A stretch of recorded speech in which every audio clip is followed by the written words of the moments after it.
Hello to everyone. This is Satyam, and you all are most welcome to our YouTube channel.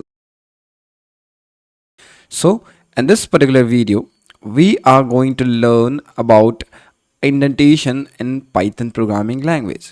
So, we will just try to understand each and everything regarding indentation, like what is indentation and why we are using indentation and how we are using indentation in our Python programming language with the help of given below points. So one by one we will just go through each and every point and just try to understand like what is an indentation. Okay, so first of all we will just go through the first point. So according to the first point, in Python, indentation is used to define block of code. That means जो हमारा indentation होता है Python programming के अंदर, वो होता है उसका इस्तेमाल किया जाता है किसी भी ब्लॉक ऑफ कोड को डिफाइन करने के लिए या फिर ब्लॉक ऑफ कोड को रिप्रेजेंट करने के लिए. ठीक है. नेक्स्ट है इसमें कि it tells the Python interpreter that a group of statement belongs to a specific block. ठीक है. तो यहाँ पे सेम वही चीज़ है कि जो हमारा इंडेंटेशन होता है वो ग्रुप ऑफ कोड को रिप्रेजेंट करता है जो कि किसी पर्टिकुलर ब्लॉक ऑफ कोड को दर्शाता है. और ये किस चीज़ को बताता है? ये आपके पाइथन इंटरप्रेटर को बताता है. पाइथन इंटरप्रेटर को with the help of indentation समझाया जाता है कि ये जो कोड्स हैं, ये जो लाइंस ऑफ कोड हैं, ठीक है, जो एक साथ हैं या इंडेंटेशन की मदद से ये जो बने हुए हैं, वो एक particular specific block of code को रिप्रेजेंट कर रहा है. ठीक है. फिर नेक्स्ट पॉइंट देखते हैं इसमें क्या है कि all the statements with the same level of indentation are considered as a part of a same block. That means वही सेम चीज़ हो गया कि जितने ब्लॉक ऑफ कोड जो कि आपके सेम इंडेंटेशन लेवल पे हैं, जिनका इंडेंटेशन लेवल क्या है, सेम है, तो उसे हम कंसिडर करते हैं as a part of a same block of code. मतलब वो किसी एक पर्टिकुलर ब्लॉक ऑफ कोड को रिप्रेजेंट कर रहा है. ठीक है. नेक्स्ट है इसमें कि indentation is achieved using white space, जिसको हम स्पेस भी बोल सकते हैं, अदरवाइज आप उसे टैब्स के स्पेस भी बोल सकते हो, at the beginning of each line of a code. So basically जो आपका इंडेंटेशन होता है वो एक वाइट स्पेस होता है, ब्लैंक स्पेस होता है, जो स्पेस आप स्पेस बार्स की मदद से भी दे सकते हो, अदरवाइज टैब्स की मदद से भी दे सकते हो, या फिर अगर आप इंडेंटेशन क्रिएट करते हो जिस किसी भी स्टेटमेंट के नीचे, तो आप जैसे ही वहाँ पे कूलम्स लगाओगे, आगे हम आपको समझाएंगे कि किस तरीके से इंडेंटेशन बाय डिफ़ॉल्ट आपके प्रोग्राम्स में हो जाता है. ठीक है. तो वो सारी चीज़ें हम आगे देखेंगे, बट जो इतना बस अब आप यहाँ समझ लो कि जो आपका इंडेंटेशन होता है वो एक वाइट स्पेस होता है जो कि आपके किसी भी पर्टिकुलर लाइन ऑफ कोड के पहले आता है, बिगिनिंग में आता है. ठीक है.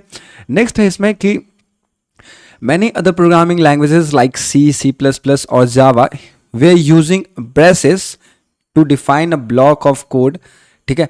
तो बहुत सारे ऐसे लैंग्वेजेस हैं जिसके अंदर अगर आपको ब्लॉक ऑफ कोड को रिप्रेजेंट करना है तो उसके लिए इस्तेमाल होता है कौन सा, ये जो आपके कर्ली ब्रेसेस होते हैं उसका.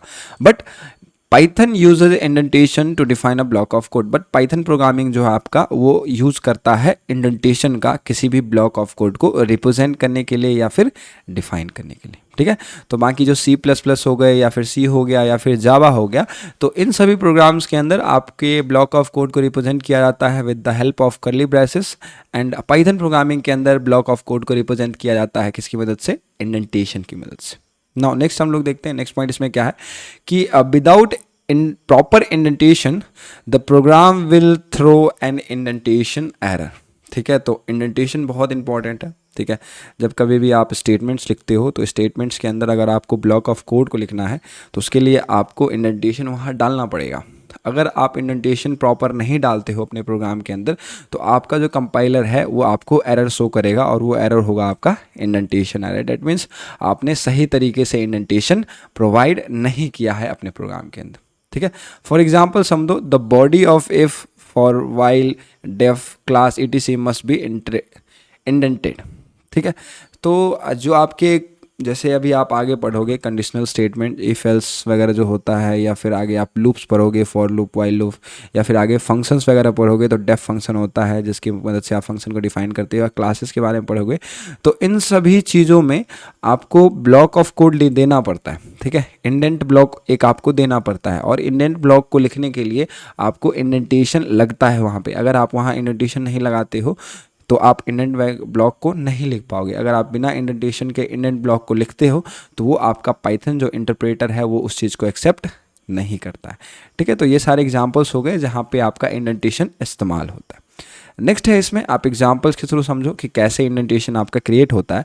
तो लाइक सपोज ये जो इफ़ ट्रू है ये एक प्रकार का कंडीशनल स्टेटमेंट है, ठीक है, और इस कंडीशनल स्टेटमेंट को लिखा गया है सबसे पहले। देन यहाँ पे देखोगे कि आपका जो इफ़ है आई एफ वो यहाँ से स्टार्ट हो रहा है, ठीक है, बट यहाँ पे देखोगे आई के ठीक नीचे ये सेकेंड जो लाइन ऑफ कोड है इसके अंदर यहाँ से लेके यहाँ तक, इस पर्टिकुलर चीज़ से लेके यहाँ तक एक आपका क्या है स्पेस क्रिएट हुआ है, और इस लाइन में भी ये स्पेस क्रिएट हो गया। तो ये जो स्पेस है ना इसी को हम लोग बोलते हैं इंडेंटेशन, ठीक है। ये जो स्पेस क्रिएट हो रहा है, वैसे नॉर्मली अगर आप प्रोग्राम लिखते हो तो आपने इफ़ ट्रू लिखा तो आपका प्रिंट भी है, प्रिंट का पी यहाँ पे आएगा और प्रिंट यहाँ पे लिख के आएगा।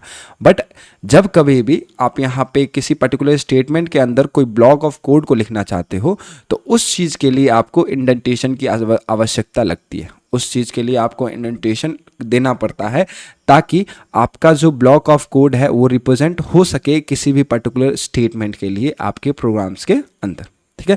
सिमिलरली नेक्स्ट एग्जांपल देखोगे तो इसमें भी सेम वही चीज़ है, ठीक है, बट इसमें देखो कि हमने इंडेंटेशन नहीं लिया है, ठीक है।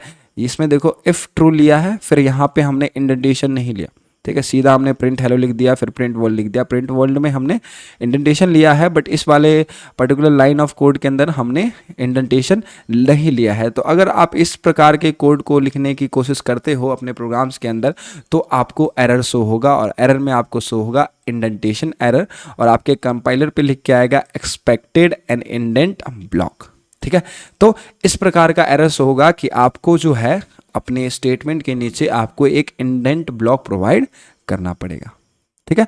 तो इंडेंटेशन बहुत ही इंपॉर्टेंट है। जब कभी भी आप किसी भी स्टेटमेंट को लिखते हो और उस स्टेटमेंट के नीचे अगर आप चाहते हो कि कोई पर्टिकुलर ब्लॉक ऑफ कोड आप लिख पाओ उस पर्टिकुलर स्टेटमेंट से रिलेटेड, तो इसके लिए आपको इंडेंटेशन देना बहुत ज़रूरी है, ठीक है। इंडेंटेशन कुछ भी नहीं होता, indentation just a blank space होता है जिसकी मदद से आप ब्लॉक ऑफ कोड को रिप्रेजेंट करते हो। फॉर एग्जांपल यहाँ पे ही देख लो कि ये जो स्पेस यहाँ पे दे रहे हो ना, इफ़ के बाद ये इफ़ से लेके यहाँ से लेके और पी तक ये जो स्पेस क्रिएट हो रहा है ना, इसी को हम लोग क्या बुलाएंगे, इंडेंटेशन बुलाएंगे, ठीक है।